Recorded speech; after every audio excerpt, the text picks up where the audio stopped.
The White House is reportedly considering a sharp reduction in the number of refugees allowed in the U.S. every year. Right now, 30,000 refugees are allowed each year, but when you compare that to the backlog of hundreds of thousands of asylum seekers at the southern border, it seems really small. That's because the cap isn't referring to that group of people. Asylum seekers are people who come to a U.S. border and apply for asylum there.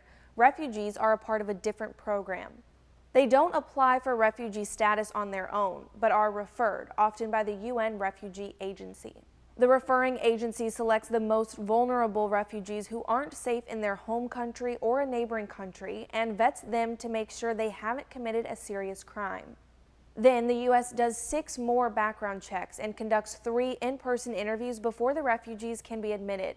If the U.S. chooses to admit them, they are then assigned to a non-government organization to help them acclimate to their new home and become self-sufficient. Last year, the U.S. let in about 22,000 refugees through that program.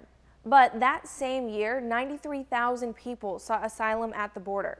And the backlog of asylum cases has risen above 900,000 because it includes people who were already in the country but picked up by ICE. Because of that strain on the immigration system, officials are discussing the idea of cutting the refugees program cap by at least half.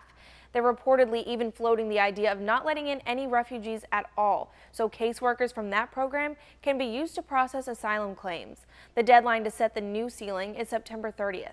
A Human Rights Watch official responded to the idea, saying it would be a travesty to walk away from a global duty of care and a long-held American value to care for refugees.